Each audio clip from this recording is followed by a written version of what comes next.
گھٹنے میں درد بھی مقابلتاً کم رہتی ہے اور گھٹنا جلدی خراب نہیں ہوتا۔ اس کے علاوہ اور جو طریقے ہیں فزیو تھیراپی، جو میں نے بتایا کہ فزیو تھیراپی کا اپنا ایک عمل ہے، وہ گھٹنے کے درد اور اس کی جو اسٹیفنس یا ریڈیوس رینج آف موشن ہے اس کو بہتر کرتا ہے، اور فزیو تھیراپی کرنی چاہیے۔ وہ ایک قسم کی ایکسرسائز ہے، وہ آپ گھر میں ہی کر سکتے ہیں۔ اور دوسرا، میں نے نماز کی افادیت، تہیات پہ بیٹھنے کی افادیت آپ کو بتائی ہے کہ وہ بہت ضروری ہے گھٹنے کے لیے۔ اور سملرلی جب آپ رکوع میں جاتے ہیں تو کمر کی اسٹریچ ہونا، وہ ساری چیزیں آپ کو بہتری کی طرف ہی لے کے جاتی ہیں۔ میڈیسن کا رول ایک حد تک ہے بھی ہے۔ آپ جب یہ درد ہوتی ہے یا اسٹفنس ہوتی ہے تو میڈیسن آپ لے سکتے ہیں، اس سے یہ آپ کو ایک قسم کی ہیلپ ہو جاتی ہے، درد کم ہو جائے گی، آپ چلنا پھرنا بہتر ہو جائے گا، آپ کا ایکسرسائز کرنا بہتر ہو جائے گا، آپ کا اٹھنا بیٹھنا بہتر ہے۔ اس لیے درد کی دوائی لینی چاہیے، مگر اس کو مسلسل لینے کی ضرورت نہیں ہے۔ آپ لیں، 1-2 دن لیں، پھر چھوڑ دیں، پھر 1-2 دن لے لی۔ آپ اپنی مرضی سے اس کو ایڈجسٹ کر سکتے ہیں۔ ان دا مین ٹائم آپ ایکسرسائز کریں، فزیو تھیراپی کریں۔ اگر آپ اتحیات پہ بیٹھ سکتے ہیں تو بیٹھیں، اگر آپ اتحیات پہ نہیں بیٹھتے یا گھر کے اندر ہی آپ جسے کہتے ہیں چونکڑی مارنا، وہ آپ چوکڑی ماریں، کراس لیگ بیٹھیں۔ اور اسی طرح آپ جسے کہتے ہیں پیروں پار بیٹھنا یا اکڑوں طریقے سے بیٹھنا، وہ زیادہ ضروری ہے۔ وہ اس لیے کہ آپ کا ایک قسم کا بچوں کے ساتھ کھیلتے کھیلتے آپ اس میں آپ کے گھٹنے بھی اسٹریچ ہو جاتے ہیں، آپ کے کولے اسٹریچ ہو جاتے ہیں، آپ کا ٹیشو سپل اور دوسری جو سب سے ضروری اور آج کل یہ بڑی فیکٹ اس کی جو افادیت ہے یا اس کی امپورٹنس ہے، وہ بہت اہمیت بہت ہو گئی ہے، آپ کا وزن کا بڑھنا۔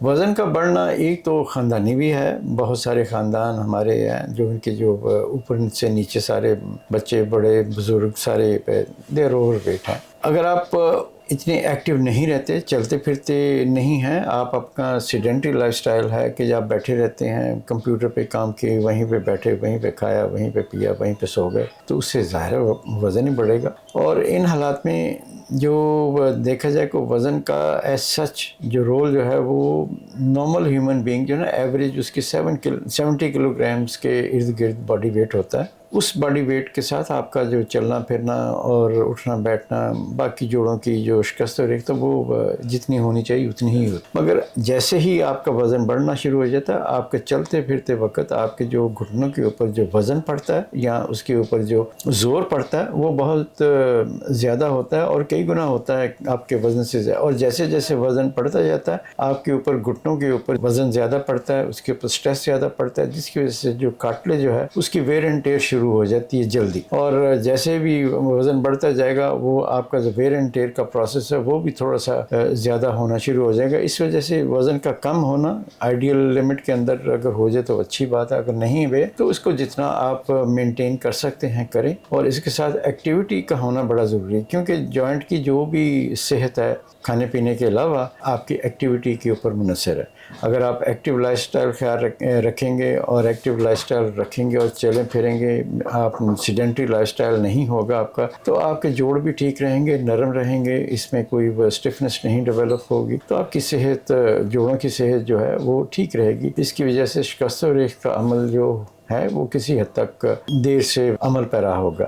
اس کے علاوہ کچھ ہمارے جینیٹک ایلیمنٹ یا جسے موروثی عناصر کہہ سکتے ہیں، کہ جسے کہتے ہیں کہ یہ ایک خاندان سے یا ایک لڑی سے دوسری لڑی تک بیماری جاتی ہے، یہ ایز سچ کوئی موروثی نہیں ہے، مگر ایک خاندان کے اندر اس کا جو کولیجن ہے یا اس کا جو ٹیشو ہے کارٹلیج کا یا جوڑوں کا، وہ صحیح نہیں ہوتا، وہ جلدی شکست ریخت کا شکار ہو جاتا ہے۔ یہ ایک خاص قسم کے بیماریاں ہوتی ہیں، یا ایک قسم کے کارٹلیج یا اس کے جو کولیجن فائبر ہیں وہ صحیح نہیں ہوتے کچھ خاندانوں میں، جس کی وجہ سے ان کی شکست و ریخت بڑی جلدی چھوٹی عمر میں شروع ہو جاتی، اور وہ اسی خاندان کے ارد گرد ہی گھومتے کہ وہ سو مریض آپ کو بتاتا ہے کہ جی میرے جو ارد گرد رشتہ دار ہیں انہیں سے بڑی چھوٹی عمر سے جوڑ خراب ہو گئے۔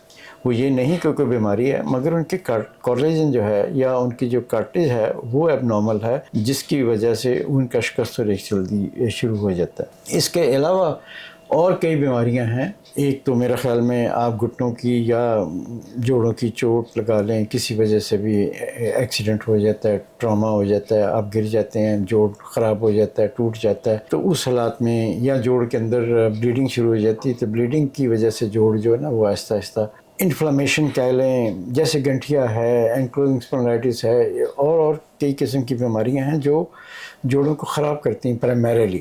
ان میں بھی جوڑ جلدی خراب ہو جاتے ہیں, تو اس میں کارٹلیج کے علاوہ اور باقی جو ارد گرد کے جو کیپسول ہیں, جھلی, سنوویم وغیرہ وغیرہ, وہ سب چیزیں خراب ہوتی ہیں. تو وہ اس کیٹیگری میں نہیں آتا جس میں کہا جائے کہ جی یہ شکست و ریخت. شکست و ریخت نہیں ہے, وہ پرائمریلی جوڑوں کی بیماری ہوتی ہے جو سیکنڈریلی یا انڈائریکٹلی کارٹلیج کو بھی متاثر کرتی, تو پھر سارا جوڑ ہی خراب ہوتا ہے. تو وہ ڈفرینٹ قسم کی بیماریاں ہوتی ہیں, وہ چھوٹے بچوں میں بھی ہوتی ہیں, بڑوں میں بھی ہوتی ہیں, بزرگوں میں بھی ہوتی ہیں, وہ کسی ایج میں بھی ہو سکتی. مگر جو ٹپیکل جو جوڑوں کی بیماری یا جوڑوں کی درد یا شکست و ریخت یا ویئر اینڈ ٹیئر یا آسٹیوارتھرائٹس جسے کہتے ہیں, وہ اولڈ ایج میں ہوتا ہے, جو ایج ریلیٹڈ ہے.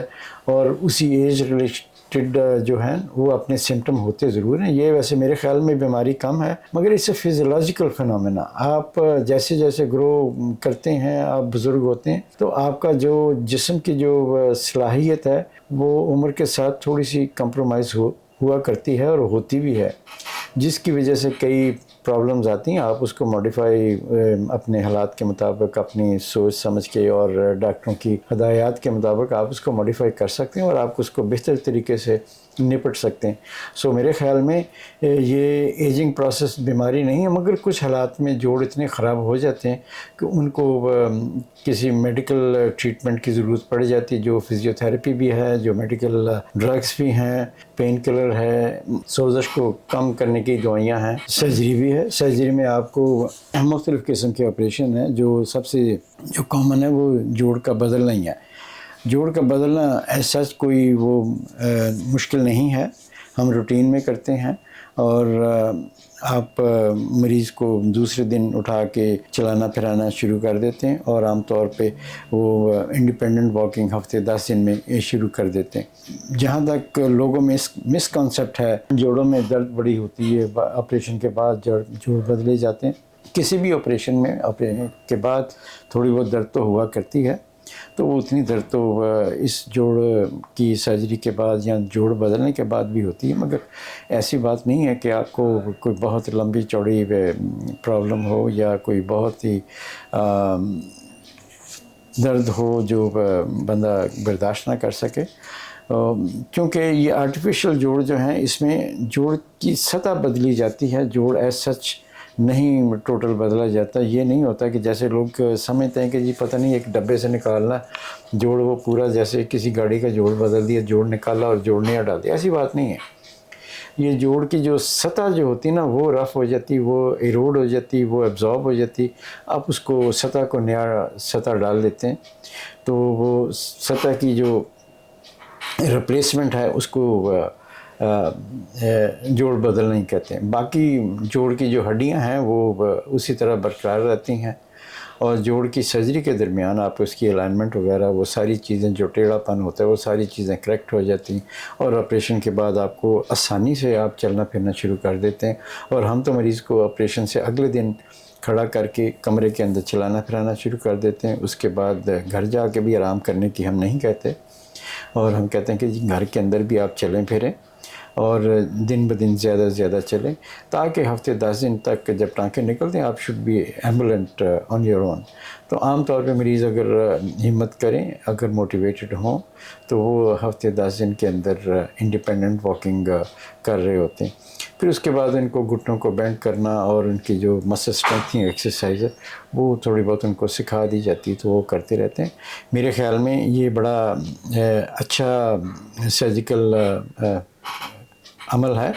اس میں آپ کی جو بہت حد تک آپ کی جو آپریشن سے پہلے یا آپ کی ارلی ایج کے اندر جو آپ کی موبلٹی تھی وہ واپس آ جاتی ہے. آپ چلنا پھرنا شروع کرتے ہیں, آپ گھر کے اندر چلیں پھریں, سیڑھیاں اتریں چڑھیں, باہر آئیں جائیں, شاپنگ کریں. آپ کی زندگی ایک قسم کی بدل جاتی کہ آپ یہاں پہ آپ کمرے میں بھی نہیں, گھر کے اندر بھی نہیں چل پھر سکتے تھے, اور مشکل ہوتی تھی, درد ہوتی تھی, جس کی وجہ سے درد کے ساتھ ڈپریشن اور اس قسم کی چیزیں ہوتی ہیں کہ بندہ پریشان ہوتا ہے کہ جی میں کس پرابلم سے پہ گیا. تو وہ درد آپ جب ختم ہو جاتی ہے تو وہ آپ کی زندگی ہی بدل جاتی ہے. آپ دوبارہ سوشل ایکٹیویٹیز میں شروع ہو جاتے ہیں, ملنا جلنا لوگوں سے, آنا جانا باقی رشتہ داروں اور دوستوں سے, شادی بیاہ پہ آنا جانا شروع ہو جاتا ہے. اور آپ کو جو جہاں تک تعلق ہے کہ جی لوگ سمجھتے ہیں کہ پتہ نہیں اس کے بعد زندگی کیا بدل جائے گی, نہیں آپ کی زندگی پازیٹیو وے میں بدلے گی. اور صرف ایک آدھی لمیٹیشن ہوتی کہ آپ زمین پہ بیٹھنے کا منع ہوتا ہے, اور دوسرا یہ ہے کہ آپ کو کموڈ استعمال کرنا. یہ دو ہی چیزیں لمیٹیشنس ہوتی ہیں. ادروائز مریض سیڑھیاں اترے چڑھے, گھر آئے جائے, باہر آئے جائے, شاپنگ کرے, گھر کے اندر جو بھی ایکٹیویٹیز جو ہوتی ہیں وہ اس میں اپنے آپ کو انوالو کرے. تو اس میں بہت حد تک آپ کا جو لائف سٹائل ہے وہ بالکل پہلے کی طرح آ جاتا ہے. تو اس کے ساتھ درد نہیں ہوتی. تو اس میں میرا خیال ہے کہ یہ بڑا فائدہ مند آپریشن ہے, اور میرے خیال میں کروانا چاہیے.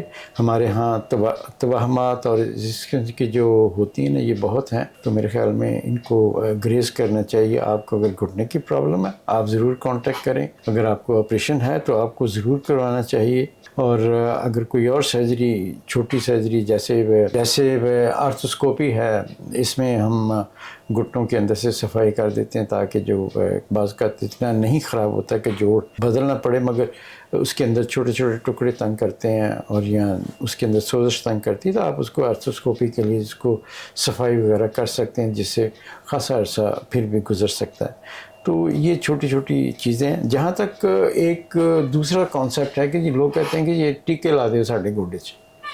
عام طور پہ ٹیکے جو لگائے جاتے ہیں دو کے, ایک تو جیل ہوتی ہے جو قدرتاً اللہ تعالیٰ نے بنائی ہوتی ہے جوڑ کے اندر.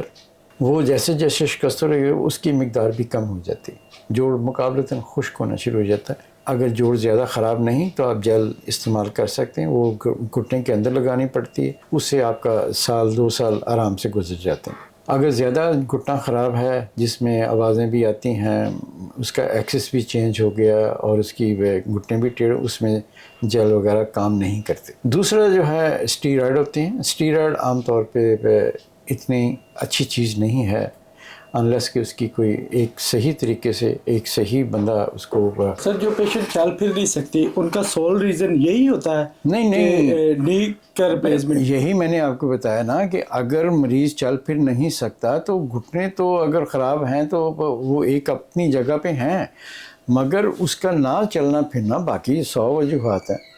کمر میں ہے, پٹھوں میں ہے, اور کی بیماریاں ہیں جب آپ ہسٹری لیتے ہیں, جب آپ ایگزامینیشن مریض کا کرتے ہیں تو آپ کو ساری چیزیں مد نظر رکھنی چاہیے.